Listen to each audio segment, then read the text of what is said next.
I think one of the most fascinating parts of the joint agreement which has been signed is space, because that is really an area where India and the United States have a remarkable future. That's because the US has been the global leader in most areas of space, whether it's rocketry or satellite or human exploration or any number of other fields, research as well.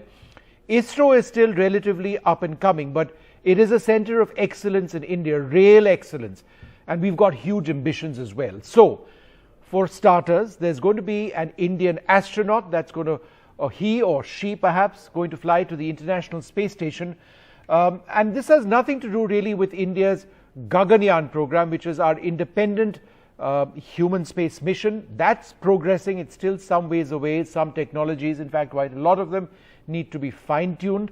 So ISRO is likely to decide if one of the 4 pilots who've been shortlisted for Gaganyaan will be among those, or will be the pilot, or will be one of those who will get onto the International Space Station. They may not, in which case, who knows, will there be a woman Indian astronaut to the International Space Station? India is going to be paying for this most likely. It'll cost about 200 crores. That's just the ride up to the space station, training as well. Training itself could happen in 6 months. So at the end of the day, it's actually has to move quite fast, because the Prime Minister and the President of the US have announced that 2024 is when it's going to happen. That's one part of the agreement. The other one looks at the Artemis Accord. We'll talk about Artemis in a little while from now.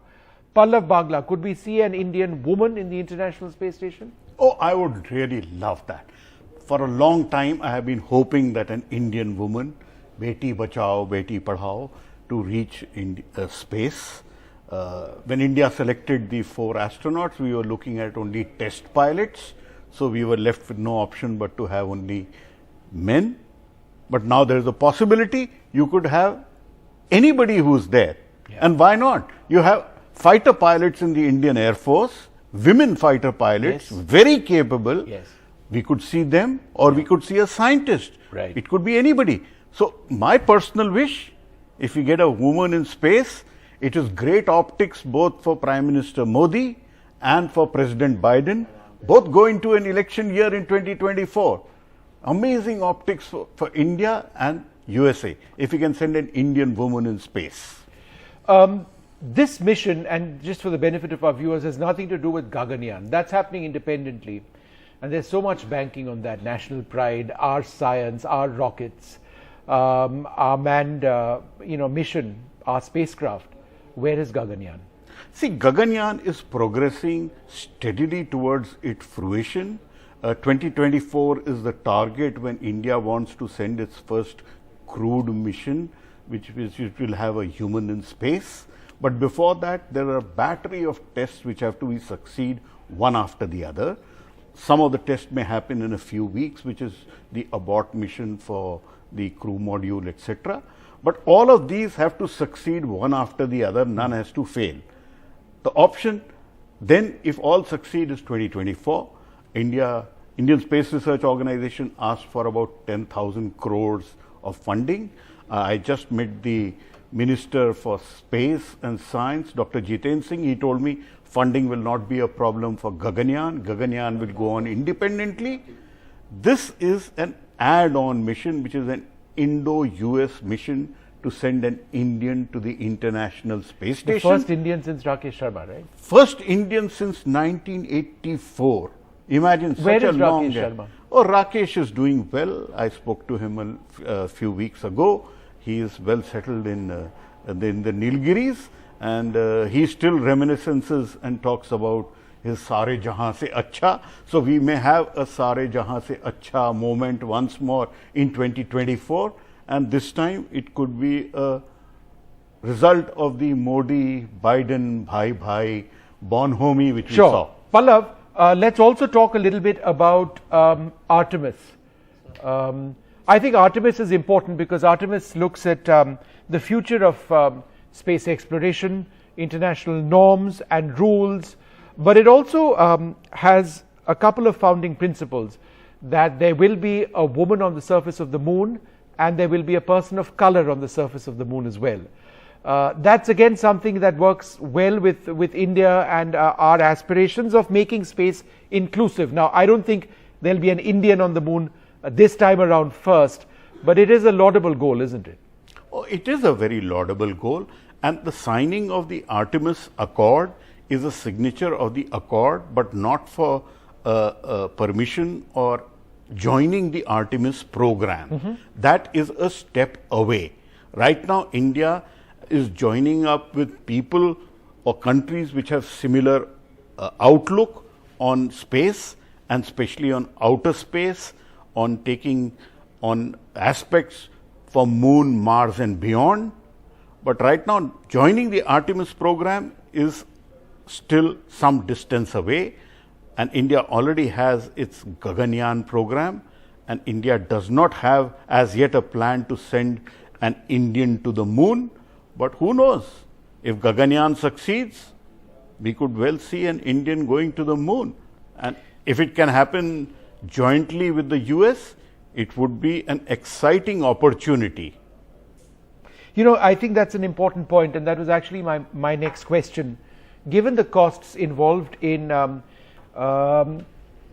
deep space exploration, it only makes sense for us to get into an alliance of sorts or work together with a country like the United States, because it is otherwise impossible to afford. I think America recognizes that as well. They would want financial assistance as well, and that may be financially a more viable way of doing it than, say, China, which is spending huge amounts in their space mission, which is also a very successful mission with a lot of potential. But I think it's the synergy of India and the United States which can work well. Certainly. The world's oldest democracy and the world's largest democracy joining together, shaking hands on Earth, will create music and jugalbandi in space. Now, it is also in America's interest to have India on board in the Artemis program or in the space program. If America has the technology, Indians have the frugal engineering and low cost manufacturing as the base. Right. So when both join together, it is great for the humanity. Yeah. And exploring the solar system, going beyond the solar system, looking at universe together, I think it offers amazing opportunities, and this is really the first step. And one more important thing, Vishnu, I should add for you. What I see is truly the ending of technology denial and sanctions which were imposed on India. Right. Now, India is participating as an equal partner. So this is a fascinating shift. Let me interrupt you over there and just get your thoughts on this. The end of technology denial, let's just look at another aspect of the visit to the United States. We were collaborating with the United States for development of the light combat aircraft. Then the sanctions regime kicked in after we did our nuclear tests. And then we had to develop the aircraft entirely ourselves. Now, after all of these years, the engine for that aircraft is actually going to be built in India. So the world has come 360 degrees around. Certainly. See, India has been a country which has followed global principles, never broken global regulations, rules, be it even in nuclear testing. We did not break any international treaties, international laws. We went ahead with what needed to be done. The sanctions were unilaterally imposed. Right. And a lot of time Indian scientists tell me they were really a blessing in disguise, because whatever was denied, they developed on their own. Take Tejas, yeah. Except the engine, everything else is now Indian. It's Atmanirbhar. So now when you have the 414 engine for the next upgrade on Tejas, it would be a fully Atmanirbhar product. So, right. And the same thing would happen in space. Yeah. India has very sophisticated rockets. Yeah. America also has sophisticated rockets. The two can join hands, and then we can see both India and the US flourishing. Right. And China has its own trajectory.